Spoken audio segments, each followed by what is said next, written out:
Yeah, that was my girlfriend. That was somebody I was exploiting, but I didn't kill her, bro. David's been sitting under mad suspicion for a long time now, and this new confession of his hasn't cleared a thing.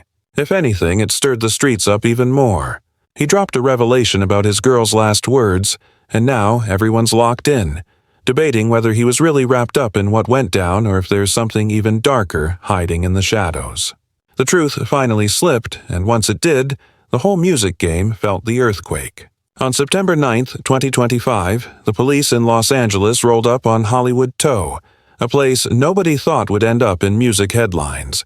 Workers there had been complaining for days about a smell they couldn't shake. It was foul and nasty, the type of smell that sticks to your clothes, and it was coming from one of the impounded ships.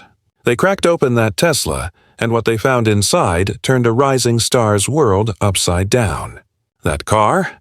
Registered to 20-year-old crooner David Anthony Burke, better known by the name David, the same young blood who had the world vibing to chart-shaking tracks like Romantic Homicide and Here With Me, songs that had pulled billions of streams. His sound had carried him from a bedroom studio all the way to the world stage, but now his name was about to get chained to something sinister, something way past music, way past heartbreak songs. Inside that car's frunk, what they call the front trunk on a Tesla, was a badly decomposed body, wrapped up in plastic like somebody wanted to erase the evidence. The weight? Just 71 pounds. It wasn't even a whole body anymore. The decomposition was so bad, investigators knew they had a nightmare case ahead of them. The streets started buzzing instantly. At the same time that discovery was going down in Los Angeles, David was out in Minneapolis performing a sold-out show on his We World tour. He had a gig at the Fillmore, smiling, performing, fans screaming, and lights flashing. All while the cops back home were zipping up evidence bags on his Tesla. Fans rushed to defend him. They said, look, he didn't do it. His car had been reported stolen just a week before. If somebody jacked his ride and used it for something grimy, how's that on him? He was literally on stage the same night they made the discovery. If the cops thought he was a suspect, he wouldn't be performing. He'd be in cuffs. That was the argument. But the story wasn't nearly that clean. The Tesla had been sitting abandoned in the Hollywood Hills for days before it even got towed. Neighbors had been smelling something rotten but shrugged it off, thinking maybe an animal crawled under a porch and died. When the car finally got pulled, it was too late. The damage had been done. And then came the corporations, moving quick. Crocs dropped him. Hollister dropped him. Both brands cut ties within hours of the story breaking, and that made people think, did they know something the public didn't? Because big companies don't just jump ship unless they've seen receipts. The investigation painted a tragic, sickening picture. The victim was eventually confirmed to be a female about 5'1" with wavy black hair. She wore a tube top, black leggings, a yellow bracelet, and earrings, and had one small but chilling detail that unlocked the mystery: a tattoo on her right index finger. That tattoo cracked everything open. Days later, the body was officially identified as Celeste Rivas Hernandez, just 15 years old, reported missing back on April 5, 2024, from Lake Elsinore, California. The ID hit like a bombshell. She hadn't just disappeared into thin air. She ended up in the car of one of the biggest rising names in music. The tattoo sealed the link. Celeste had "Oosh" inked in red on her finger. Months later, David showed up with the exact same tattoo on his right index finger, except in black. 2 matching tattoos, one victim and one rising star, tied together in a way that was too disturbing to write off as coincidence. Celeste's own mother said her daughter had mentioned having a boyfriend named David before she vanished. That wasn't a rumor anymore. That was a straight line connecting them. The timeline made the whole thing worse. Screenshots surfaced online showing alleged conversations between David and Celeste as far back as 2022, when she might have been just 13. Photos popped up, FaceTimes, and even images suggesting they'd been together in private during the early hours of the morning. Friends of Celeste shared their DMs too, showing her hiding, scared, and talking about a boyfriend named David.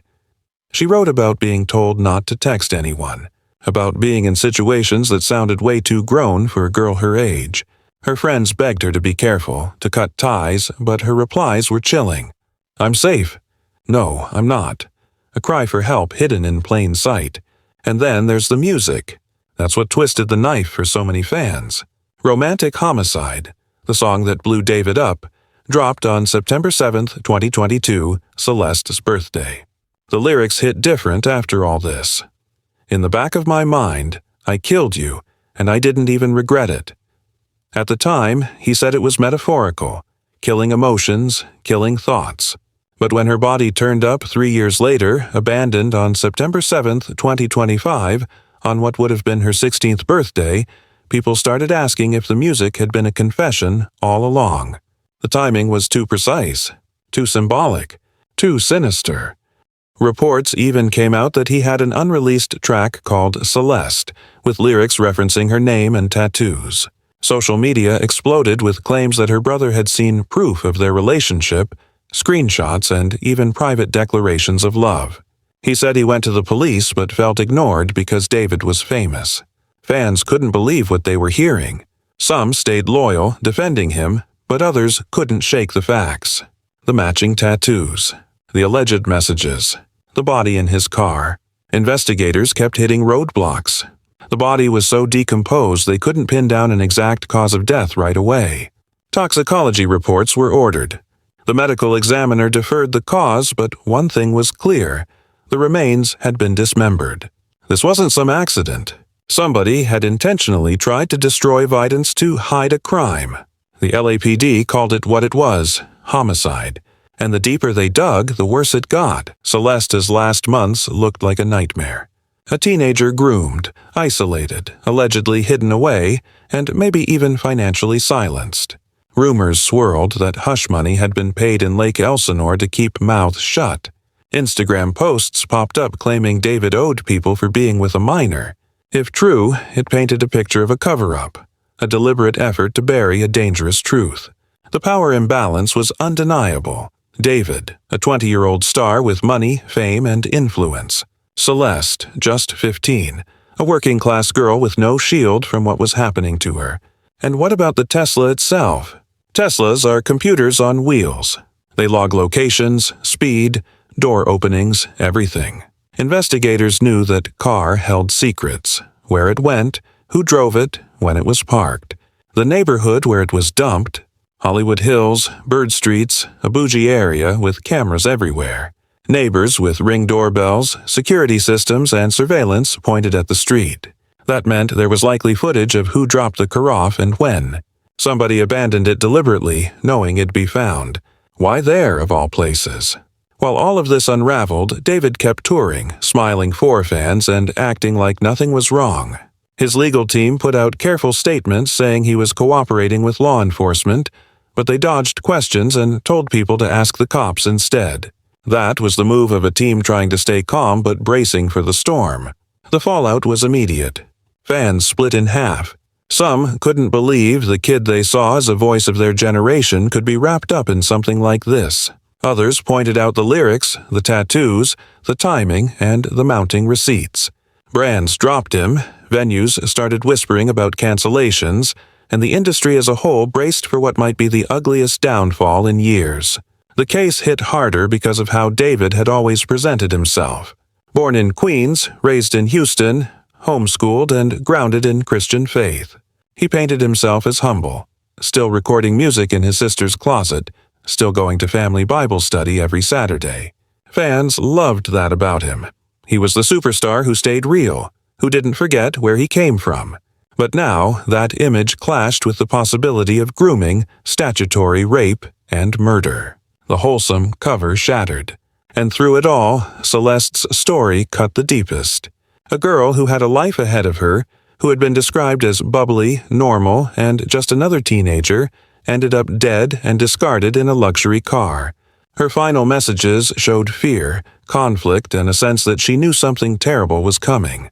The tattoos, once maybe symbols of connection, now looked like marks of possession. She wasn't just a missing person anymore. She was a victim whose story was being pieced together too late. What started as whispers about a stolen car ended as a full-blown tragedy that forced the world to look at David differently. Legal experts began pointing out the charges he could face even aside from homicide: statutory rape, child endangerment, and transporting a minor across state lines. And if the homicide charges stuck, he could be looking at life. Every detail made the case darker, from the symbolic dates to the dismembered remains. By the time the media pieced it all together, the legend of David had flipped. He wasn't just the kid who made music in his closet and took the world by storm. He was the center of one of the ugliest scandals to ever hit the industry. The rising star who might have hidden something monstrous all along. Fans, brands, the streets, nobody could look at him the same. The story wasn't about fame anymore. It was about a teenager's life cut short, a family destroyed, and a superstar's empire collapsing under the weight of evidence. The deeper the investigation went, the more it felt like the music had been telling us from the start. The lyrics, the dates, the tattoos. They weren't just art. They were clues. And when you line them up next to the body in that Tesla, it feels less like coincidence and more like confession. The world may never get the full truth of what happened to Celeste Rivas Hernandez. But one thing's for sure. The case shattered the illusion of who David was, leaving behind only questions, pain, and the haunting echo of a song that now sounds more like a prophecy than a track. Investigators weren't just looking at a decomposed body and an abandoned Tesla. They were staring at a puzzle, where every piece seemed to fit too perfectly into the image of David. The forensics team pulled data from the car itself, because Teslas are more than vehicles. They're rolling computers. Every trip, every charge, every door opened or trunk popped gets logged. Detectives knew that inside that car's memory was a trail of breadcrumbs, a history of where it had been in the weeks and months leading up to its impound. If the Tesla could speak, it might tell them when Celeste was last alive, when the body was placed in the trunk, and even whether David himself had been behind the wheel. On top of that, Hollywood Hills isn't some back alley. The bird streets are lined with million-dollar cribs, guarded by cameras on every front door, every gate, and every driveway. Security companies and Ring doorbells don't miss much, and the detectives canvassed hard. Somewhere in that neighborhood, a lens captured the moment the Tesla was abandoned. Somebody ditched that whip, and whether it was David himself or someone moving on his behalf, there had to be a record. The cops knew the neighborhood was their best silent witness. But as the investigation moved forward, the pressure on David's public image hit full blast. His label was quiet, releasing no statements beyond, "We're monitoring." Venues kept his shows booked, but whispers of cancellations spread.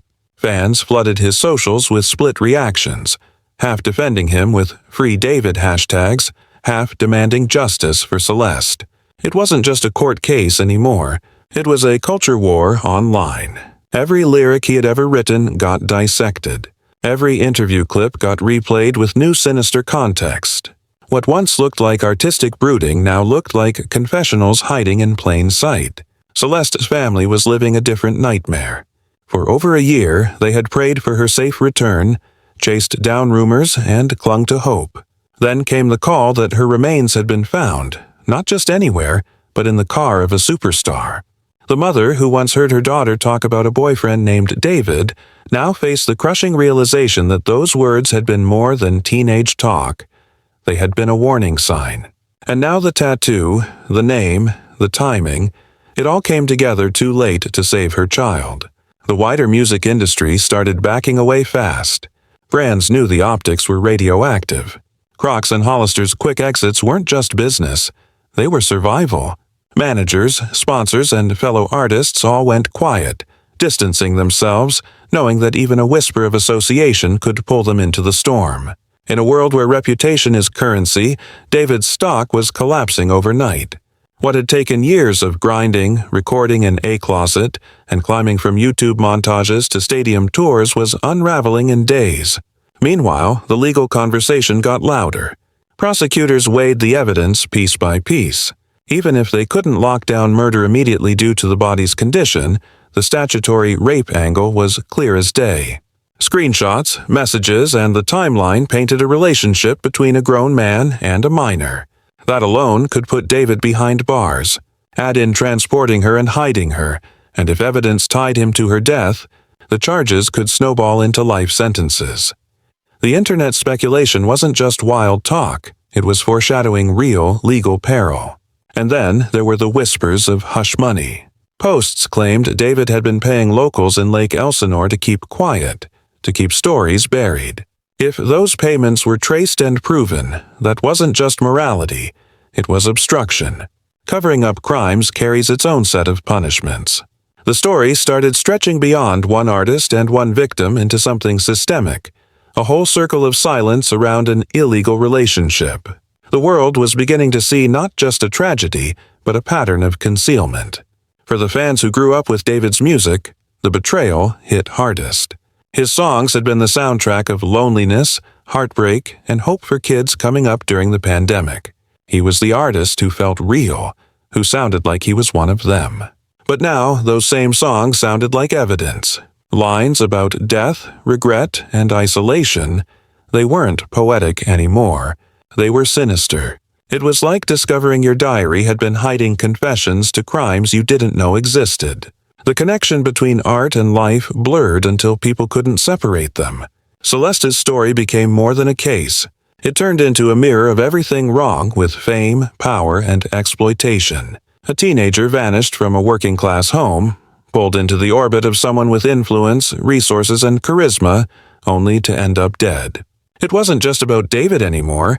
It was about how many others like him could use their platforms to manipulate vulnerable kids. Parents looked at their own daughters differently, wondering who was DMing them, who was FaceTiming them, and who was promising them love while hiding darker intentions. And in the middle of it all, the unanswered questions stayed heavy. Why dump the Tesla in such a visible neighborhood? Why keep touring as if nothing had happened? Who else knew about the relationship, and who helped cover it up? The dismemberment suggested planning, not panic. The matching tattoos suggested obsession, not accident. The timing on Celeste's birthday suggested ritual, not coincidence. Each piece deepened the sense that this wasn't just a tragedy. It was something carefully constructed and chillingly symbolic. By now, the case had left the music blogs and entered mainstream news. True crime podcasts dissected it, legal analysts debated charges, and networks ran nightly specials. David wasn't just a rising star anymore. He was a headline, a cautionary tale, a name that would be whispered in the same breath as scandal and crime. His faith-based image, his humble come-up, and his claims of staying grounded, all of it clashed with the horror of what investigators were piecing together. The contrast made the fall sharper, the disbelief stronger, and the betrayal deeper. And through all the noise, one truth stood unshaken. A 15-year-old girl named Celeste, whose life should have been just beginning, ended violently and tragically. Her story was written over with lyrics, tattoos, and secrets that never should have existed. While the world argued over David's guilt or innocence, Celeste's fate remained the darkest fact of all.